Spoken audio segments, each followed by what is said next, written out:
جو پہلے بھی اس کے ساتھ پیش آ چکا تھا وہ اس کے ذہن میں گھومنے لگا۔ تو کیا پھر سے؟ اور یہ سوچ کر اسے خوف سے جھرجھری آ گئی اور تصدیق کرنے کے لیے وہ کچھ اور سوچے بغیر باہر لان کی طرف بڑھ گیا۔ دلہن کا وجود خون میں نہلا دیا گیا تھا اور راشد ایک چیخ مار کر خوف کے مارے وہیں لان میں گر کر بے ہوش ہو گیا۔ صاحب جی اٹھیں، صاحب جی۔ صبح راشد کی آنکھ اس کے نوکر رفیق کی آواز پر کھلی۔ وہ لان میں پڑے راشد کو 2 نوکروں کی مدد سے اندر کمرے میں لایا تھا۔ آپ کی طبیعت تو ٹھیک ہے؟ آپ لان میں کیوں؟ ہاں کچھ نہیں، تم چائے بناؤ۔ ناشتے کی ٹیبل پر اسے رات کا واقعہ یاد آ گیا۔ دلہن؟ کون ہے وہ دلہن؟ نہ جانے کون ہے وہ؟ آخر میرا اس کا کیا تعلق ہے؟ کیوں پڑ گئی ہے میرے پیچھے؟ کئی سوالات اس کے ذہن میں ابھرے جن کے سامنے واضح طور پر بڑا سا سوالیہ نشان تھا۔ راشد کے ساتھ دلہن کا دل دہلا دینے والا واقعہ ایک بار پھر شروع ہو چکا تھا، اور یہ ایک دفعہ نہیں ہوا تھا، کئی واقعات پیش آئے تھے۔ کبھی وہ رات کو نظر آتی راشد کو، کبھی دن کے وقت، اور ہر بار انتہائی دہشتناک منظر دکھائی دیتا جسے راشد دیکھ کر سہ نہیں پاتا تھا۔ اس کی صحت دن بدن خراب ہونے لگی تھی۔ آہستہ آہستہ اس کا اثر اس کے بزنس پر پڑنے لگا اور دیکھتے ہی دیکھتے 1 مہینے میں وہ بالکل کنگال ہو گیا۔ ہر طرف مایوسی نے ڈیرے ڈال لیے، لیکن ان حالات کا ذکر کرتا بھی تو کس سے؟ مائدہ سے ملنا بھی ویسے ہی بند ہو چکا تھا۔ 1-2 بار وہاں جا کر اسے بتانے کی کوشش کی، لیکن بے سود۔ دلہن کو شادی سے پہلے ملنے نہیں دیا جاتا تھا، لیکن مائدہ تک اس نے پیغام پہنچا دیا تھا کہ میں کنگال ہو چکا ہوں، اب کچھ نہیں ہے میرے پاس۔ اس نے کہا، راشد تم سے تمہاری دولت کی وجہ سے رشتہ نہیں جوڑا تھا، بے فکر رہو، چاہے کچھ بھی ہو جائے میں تمہارا ساتھ نہیں چھوڑوں گی۔ مائدہ کے اس پیغام نے جیسے اس کے اندر کی رکی ہوئی سانس کو پھر سے بحال کر دیا، زندگی میں پھول کھلا دیے۔ لمحے بھر کے لیے اسے اپنی قسمت پر رشک آنے لگا۔ شادی کی تیاری جو اس طرف زور و شور سے جاری تھی وہ بری طرح سے متاثر ہوئی تھی۔ اس نے کیا کیا خواب سجائے تھے، لیکن اب اس کے پاس اتنا روپیہ نہیں تھا کہ وہ اپنی خواہشات پوری کر پاتا۔ اسے تو دن رات یہ فکر کھائی جا رہی تھی، آخر مائدہ کو اپنے ساتھ پیش آنے والے ناقابل یقین واقعات کیسے سنائے گا، اور کیا وہ تب بھی میرے ساتھ رہنا چاہے گی؟ کیا وہ یقین کر لے گی؟ اور کیا وہ دلہن مائدہ کو میرا ہونے دے گی؟ عجیب عجیب سے وسوسے اسے دن رات پریشان کیے دے رہے تھے۔ وہ ہمت کر کے 1-2 بار دلہن سے پوچھ چکا تھا کہ آخر وہ کون ہے اور کیوں اسے پریشان کر رہی ہے، آخر اس کا مقصد کیا ہے، اور وہ جواب میں صرف یہی کہتی کہ تم نے میری زندگی برباد کی ہے، تم نے میری مہندی کا رنگ خراب کیا ہے۔ راشد حیران اور پریشان اپنے ماضی کے تانے بانے میں کھو جاتا۔ کہیں زندگی میں کبھی کسی جوان لڑکی سے اس نے انجانے میں کوئی زیادتی تو نہیں کی، لیکن ایسا کچھ بھی اس نے نہیں کیا تھا۔ ذہن میں بہت زور دینے کے بعد بھی اسے کچھ ایسی بات یاد نہیں آئی۔ اس کا مائدہ کے علاوہ کسی لڑکی سے کبھی واسطہ ہی نہیں پڑا تھا۔ بہرحال راشد کے حالات خراب سے خراب تر ہوتے گئے اور وہ ہر وقت کھویا کھویا سا رہنے لگا۔ ابھی راشد ان بکھرے حالات میں الجھا ہوا ہی تھا کہ ایک خبر بجلی بن کر اس پر گری۔ مائدہ کے گھر پر رات کے اندھیرے میں چوروں نے حملہ کر دیا تھا اور مزاحمت کرنے پر فائرنگ کر دی، جس کے نتیجے میں مائدہ شدید زخمی جبکہ اس کی ماں موقع پر ہلاک ہو گئی۔ راشد پر پہلے کم دکھ نہیں تھے کہ اب یہ خبر، مائدہ اس کی زندگی کا حاصل، اس کی خوشیوں کا محور، ہاسپٹل میں زندگی موت کی کشمکش میں مبتلا تھی۔ راشد دکھ اور پریشانی سے بے حال ہونے لگا۔ راشد انتہائی دکھ اور پریشانی کے عالم میں گرتا پڑتا ہاسپٹل مائدہ تک پہنچا۔ شدت غم سے اس کی آنکھوں میں آنسو بھر آئے۔ بیڈ کے قریب پڑی کرسی پر بیٹھ گیا اور چہرہ بیڈ سے لگا کر رونے لگا۔ اچانک اسے محسوس ہوا جیسے بیڈ کی چادر تیزی سے سرکی ہے۔ اس نے فوراً مائدہ کی طرف دیکھا جس نے اپنا ہاتھ تیزی سے پیچھے کھینچا تھا۔ وہ آنکھیں کھول کر راشد کی طرف دیکھ رہی تھی۔ مائدہ اچانک ایک جھٹکے سے اٹھ کر سیدھی بیٹھ گئی۔ کیوں راشد، کیا ہوا؟ درد ہوا نا؟ اور زور زور سے ہنسنے لگی۔ مائدہ کے منہ سے اس کے بجائے دلہن کی آواز سن کر راشد سناٹے میں آ گیا۔ مجھے بھی ہوا تھا، تم نے میری مہندی کا رنگ خراب کر دیا تھا نا؟ راشد خوف سے کانپ رہا تھا۔ ڈر کے مارے وہ پیچھے ہٹتا ہوا دیوار سے لگ گیا۔ میں اسے نہیں چھوڑوں گی، اور تب تک اس کے جسم میں رہوں گی، تب تک اس کی روح نہیں نکل جاتی۔ اور پھر ایک جھٹکے سے مائدہ کا جسم بیڈ پر گر گیا اور وہ پہلے کی طرح بے ہوش ہو گئی۔ لیکن راشد دہشت کے مارے کافی دیر وہیں کھڑا رہا۔ اپنی تمام تر ہمت اکٹھی کر کے راشد مائدہ کے جسم پر نظریں مرکوز رکھتے ہوئے باہر نکلنے لگا کہ پیچھے سے اسے مائدہ کی آواز آئی، راشد۔ اس نے بے قراری سے مڑ کر دیکھا۔ نیچے کی سانس نیچے اور اوپر کی سانس اوپر رہ گئی۔ مائدہ کے بازو پر خون کا ایک چھوٹا سا دھبا تھا جو دھیرے دھیرے بڑا ہو رہا تھا اور اس سے خون کی بوندیں نکلنے لگی، بالکل ویسے ہی جیسے دلہن کی مہندی سے نکلتی تھی۔ راشد دکھوں کے سمندر میں غوطہ زن تھا، کوئی سرا تلاش نہیں کر پا رہا تھا آخر کس طرح اس مشکل سے مائدہ اور خود کو نکالے۔ مائدہ کی حالت بھی بہت خراب تھی، اسے مستقل طور پر طبی امداد دی جا رہی تھی۔ نہ جانے کیوں راشد کو اپنا آپ مائدہ کا مجرم نظر آنے لگا۔ اس بیچاری پر یہ مصیبت میری وجہ سے آئی ہے، اور وہ اپنی ماں کے ساتھ بہت خوش پرسکون زندگی گزار رہی تھی۔ نہ میں اس کی زندگی میں آتا اور نہ یہ سب کچھ ہوتا۔ راشد نے اپنا چہرہ ہاتھوں میں چھپا لیا اور پھوٹ پھوٹ کر رونے لگا۔ آخر کیا کروں، کہاں جاؤں، کون ہو تم، کیوں میرے پیچھے پڑی ہو، آخر کیوں، کیا چاہتی ہو؟ موت، مائدہ کی موت، تمہاری موت۔ کمرے میں دلہن کی بھیانک آواز گونجی، زور زور سے ہنس رہی تھی۔ وہ سامنے کی دیوار کے پاس کھڑی قہر برساتی نظروں سے راشد کو گھور رہی تھی۔ اس کا لہجہ انتہائی غضبناک تھا۔ راشد کا دل ہل گیا۔ شان بے نیازی سے پائل کو چھنچھناتی وہ راشد کے قریب آ گئی۔ وہ انتہائی حسین تھی، اتنی حسین دلہن راشد نے آج تک نہیں دیکھی تھی، پر آج اس کا حسن بہت بھیانک لگ رہا تھا۔ زہریلی مسکراہٹ کے ساتھ اس کے پاس سے آ کر گزری اور دیوار کے اندر گھستی چلی گئی۔ نہ راشد کی پریشانی ختم ہو رہی تھی، نہ مائدہ کی حالت سنبھل رہی تھی، اور نہ ہی حالات بہتر ہو رہے تھے، اور دلہن کے سامنے ایک ایسا خوف اس پر طاری ہو جاتا کہ وہ کچھ بولنے سے قاصر ہو جاتا، ورنہ وہ اس سے ضرور پوچھتا، آخر میں نے تمہارا کیا بگاڑا ہے، تم کون ہو؟ لیکن اب راشد کو لگتا تھا کہ یہ معاملہ سلجھائے بغیر وہ نہ مائدہ کو حاصل کر سکتا ہے اور نہ ہی حالات بہتر ہو سکتے ہیں۔ اس لیے کچھ سوچ کر اس نے ایک فیصلہ کر لیا۔ ہیلو عامر، کیسے ہو؟ ہاں راشد، سناؤ۔ میں ٹھیک ہوں، تم سے ایک مدد چاہیے۔ ہاں ہاں بولو۔ یار وہ تمہارے محلے میں جو بابا جی رہتے ہیں، کیا نام ہے ان کا؟ کون، مولانا صاحب؟ ہاں ہاں وہی، ان سے ملنا ہے۔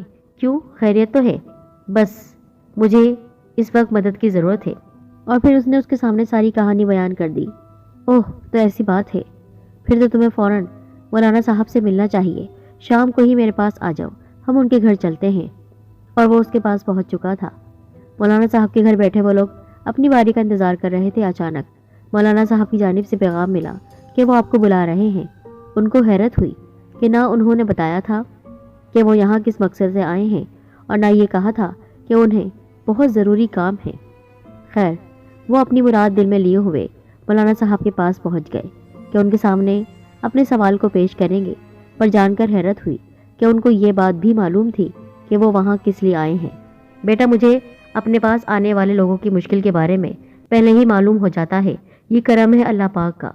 تمہارے مسئلے کا پوری طرح مجھے علم نہیں ہے، ہاں بس اتنا جانتا ہوں کہ کوئی بے گناہ ہے جو زندگی اور موت کے بیچ ہماری مدد کا منتظر ہے، اور وہ بہت ہی مشکل میں ہے۔ مولانا صاحب کا اشارہ مائدہ کی طرف تھا، اور پھر راشد نے انہیں سب کچھ بتا دیا جس کی وجہ سے وہ وہاں مدد کی درخواست لے کر آیا تھا۔ کچھ دیر بعد اسی لڑکے کو مولانا صاحب نے بلا کر کچھ سمجھایا اور وہ سر ہلاتا ہوا باہر نکل گیا۔ چلو، ہمیں اسی وقت مائدہ کے پاس جانا ہے، ہاسپٹل۔ وہ لوگ ہاسپٹل پہنچے۔ مائدہ کی حالت دیکھ کر مولانا صاحب کو بہت افسوس ہوا۔ ان کو لگ رہا تھا کہ وہ موت اور زندگی کی کشمکش میں مبتلا ہے۔ مولانا صاحب نے مائدہ کے ماتھے پر ہاتھ رکھ کر منہ ہی منہ میں کچھ پڑا اور پھر آنکھیں کھول کر راشد کی طرف دیکھا۔ بیٹا، یہ وہی لڑکی ہے جس سے تمہاری شادی ہونے والی ہے۔ کوئی بھوت پریت، جن یا بدرو اس کے جسم میں اس وقت موجود نہیں ہے تو پھر؟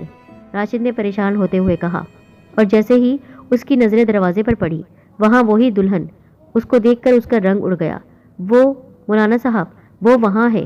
راشد نے دروازے کی طرف اشارہ کیا جہاں وہ دلہن مکروہ اور زہریلی مسکراہٹ لیے اسے دیکھ رہی تھی، لیکن عامر اور مولانا صاحب کو وہ نظر نہیں آ رہی تھی۔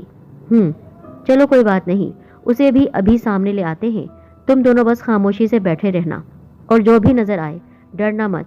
تم دونوں کو اس وقت کوئی بھی شیطانی طاقت نقصان نہیں پہنچا سکتی ہے۔ پھر انہوں نے ایک عمل شروع کیا، دائرہ کھینچا، اس کے حصار میں عامر اور راشد کو بھی لیا اور خود آنکھیں بند کر کے آیت قرآنی پڑھنا شروع ہو گئے۔ ابھی وہ اپنا عمل جاری رکھے ہوئے تھے کہ ایک سفید گاڑھا دھواں وہاں پھیلنا شروع ہو گیا اور اس میں سے نمودار ہوئی وہی حسین دلہن، لیکن ہاں، اس کا خونی وجود دیکھ کر سب ڈر گئے تھے سوائے مولانا صاحب کے۔ آتے ہی سلام عرض کیا اور وجہ پوچھی مجھے کیسے یاد کیا ہے۔ سلام کا جواب دے کر مولانا صاحب نے کہا، کون ہو تم؟ کیوں ان معصوموں کو پریشان کر رہی ہو، کیوں؟ مولانا صاحب نے سوال کیا۔ ان کے لہجے میں غصہ نہیں، شکایت تھی۔ حضرت، آپ کی بہت عزت کرتی ہوں کیونکہ میں بھی مسلمان ہوں، لیکن میں مجبور ہوں، میں ان دونوں کو نہیں چھوڑ سکتی، اور اس کو تو بالکل نہیں۔ راشد کی طرف اشارہ کرتے ہوئے دلہن نے ادب اور احترام کا دامن نہ چھوڑتے ہوئے کہا، لیکن بیٹی آخر کیوں؟ تم جانتی ہو کہ یہ بے قصور ہے۔ مولانا صاحب نے مائدہ کے بے سود پڑے وجود کی طرف اشارہ کرتے ہوئے پوچھا، بے قصور؟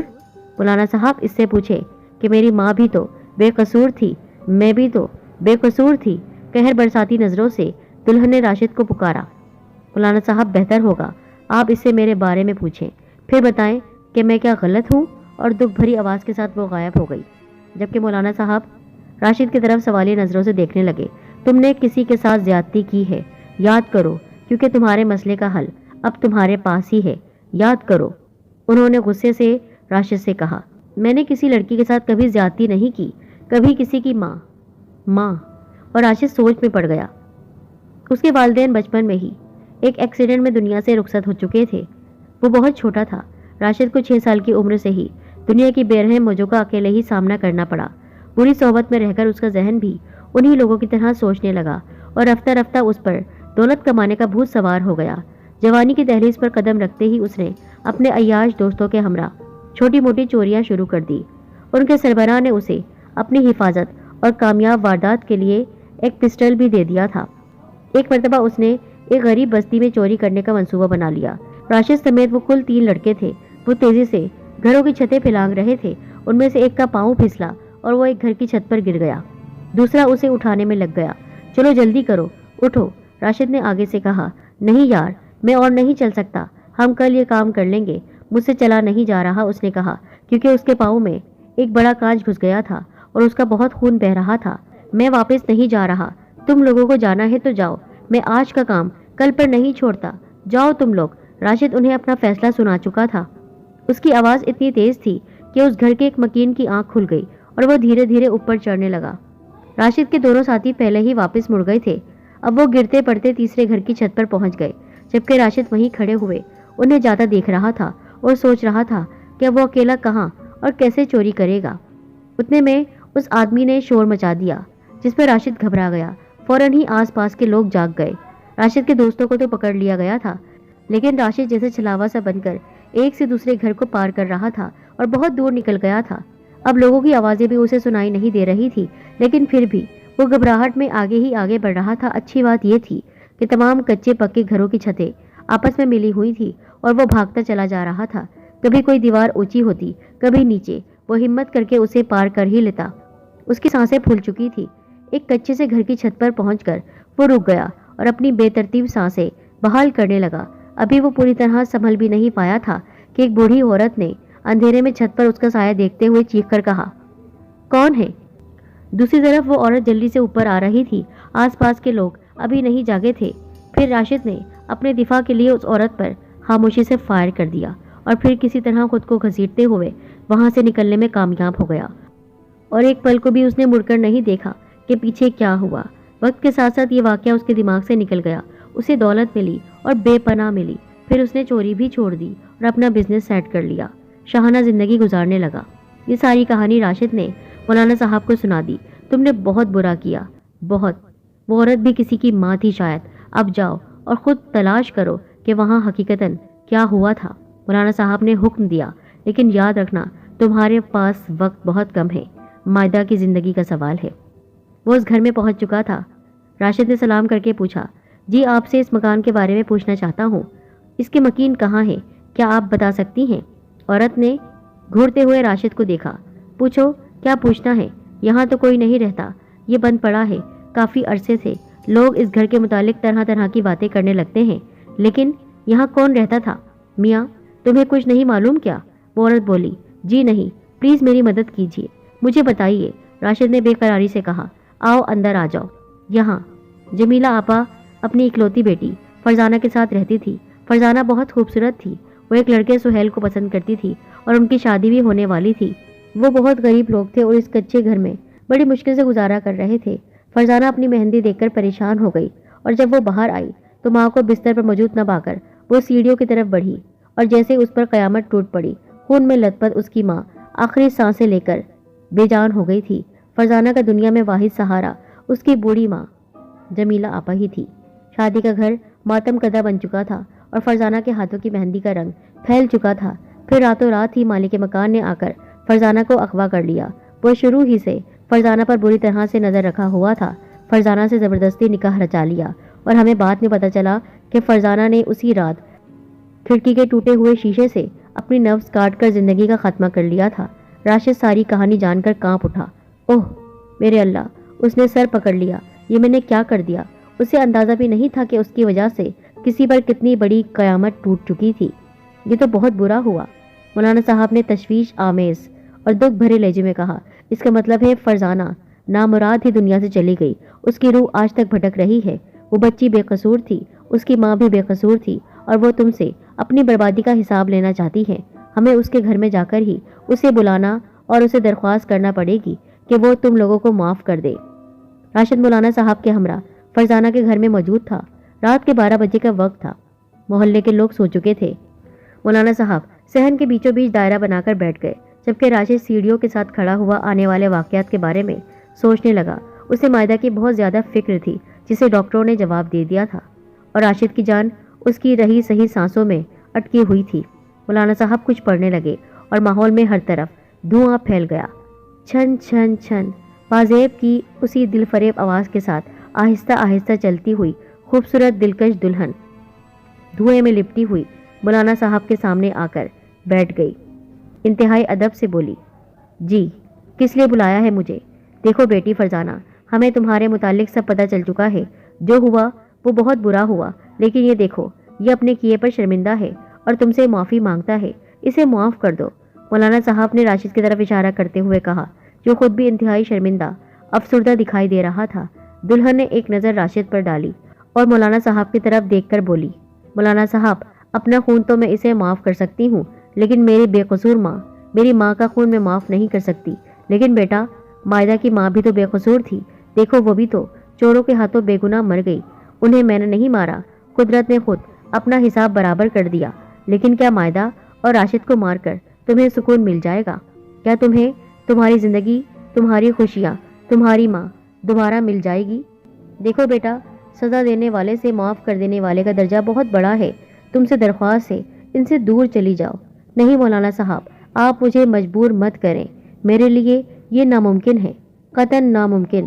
اور پھر وہ دروازے کی طرف دیکھنے لگی، جہاں ایک انجان شخص کھڑا اسے دیکھ رہا تھا، لیکن وہ شاید انجان نہیں تھا۔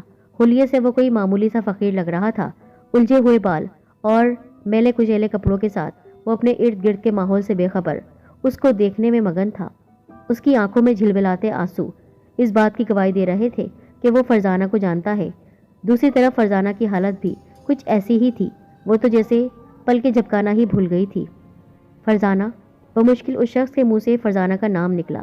راشد اور مولانا صاحب اس صورتحال میں خاموشی سے ان دونوں کو دیکھ رہے تھے۔ انہیں خود علم نہیں تھا آخر یہ سب کیا ہو رہا ہے اور وہ شخص کون ہے۔ دلہن کی آنکھوں سے آنسو موتیوں کی طرح بہنے لگے۔ وہ جب سے راشد کو نظر آئی تھی، آج پہلی دفعہ پھوٹ پھوٹ کر روئی تھی۔ فرزانہ، تم کہاں چلی گئی تھی؟ اس شخص نے روتے ہوئے کہا۔ سہیل، ٹپ ٹپ کرتے آنسو فرزانہ کے رخساروں سے ہوتے ہوئے نیچے گرنے لگے، جبکہ دوسری طرف راشد اور مولانا صاحب سہیل کا نام سن کر چونک پڑے۔ فرزانہ، میں تم سے درخواست کرتا ہوں، تم اسے معاف کر دو۔ میری بات سے انکار کر کے تم ہماری محبت کا مان مت توڑنا۔ تمہیں دنیا میں حاصل نہیں کر سکا، لیکن اب اس طرح بے سکون رہ کر مجھے مزید اذیت مت دو فرزانہ۔ بھیگی پلکوں اور بھرائی ہوئی آواز سے سہیل نے فرزانہ کے سامنے ہاتھ جوڑ دیے۔ فرزانہ نے اس کے ہاتھ دیکھ کر بے قراری سے کہا، نہیں، تم میرے سامنے ہاتھ مت جوڑو۔ اب تم نے کہا ہے تو میں جا رہی ہوں۔ میں اس کو معاف کرتی ہوں، مگر وعدہ کرو کہ اس جہان میں مجھے ملو گے، تم آؤ گے۔ اس نے التجا کی۔ ہاں، ہم ہمیشہ کے لیے ملیں گے۔ روتے ہوئے سہیل نے اپنا منہ ہاتھوں میں چھپا لیا۔ ہر طرف چھایا دھواں چھٹنے لگا۔